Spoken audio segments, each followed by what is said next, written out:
Once again, I apologize for the camera. This is what I'm forced to operate with, barring other equipment. Hello everyone, my name is Joseph Miller, and I'm here to present something important to you all today. Before we get started proper, let me ask you, how many of you have cell phones? How many of you send and receive text messages on these cell phones? Probably at least 3/4 of you, I would imagine. Now, how many of you have no problem firing off a text message while driving down the road? Oh, I can hear it now. Some of you, your eyes have glazed over and you're saying to yourself, "Oh, this is one of those speeches. He doesn't know what he's talking about. It's perfectly safe." Or, "That's other people. I'm a better driver than that." I'll tell you something. I've personally been in the automobile of someone who thought he was a better driver than that. The only reason he didn't plow into the back of a dump truck at 60 miles per hour while texting on his cell phone was me paying attention to the road ahead of him. I called out, he slammed on brakes. We came to a stop maybe half a foot from the dump truck in question. Suffice it to say, he listened to me on the subject after that. I'm hoping you, dear listeners, will not require the same call.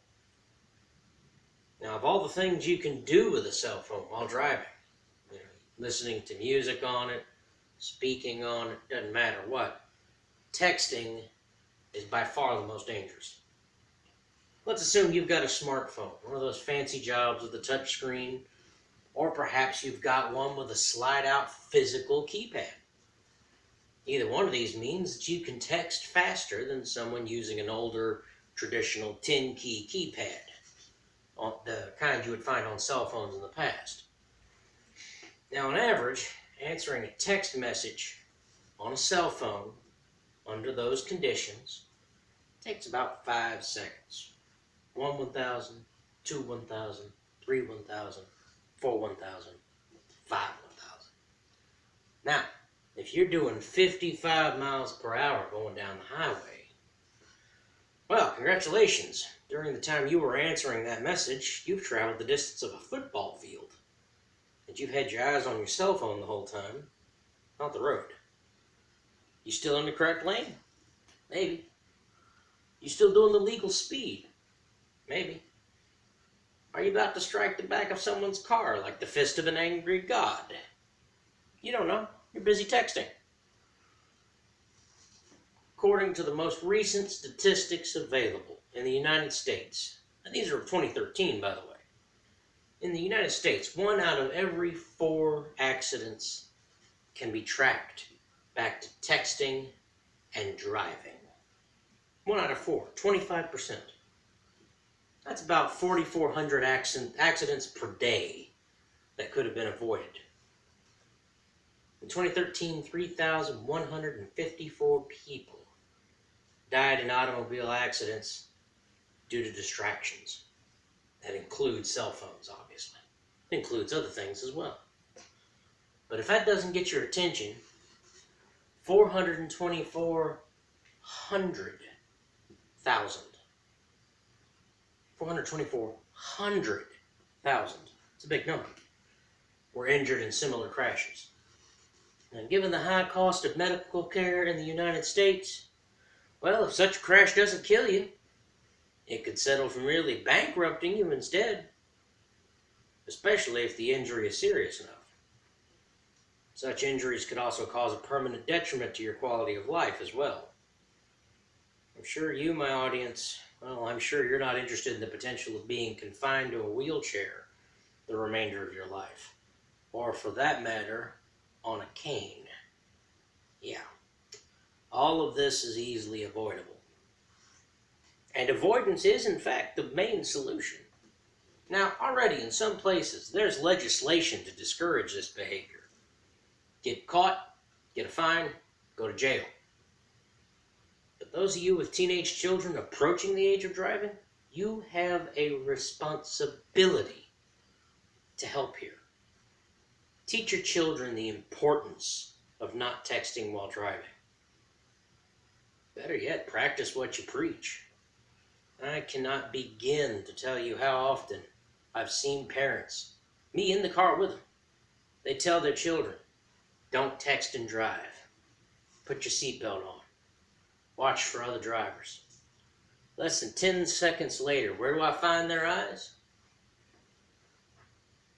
Fiddling with the cell phone, not on the road. Now, to be sure, text-to-voice services help. You don't have to take your eyes off the road to hear a text message. But it's still a distraction. You're much better off to put the phone down. Save the text message for when you've reached your destination. If you're on a long road trip, cross-country, cross-county, doesn't matter, then pull over for a moment when you hear it beep.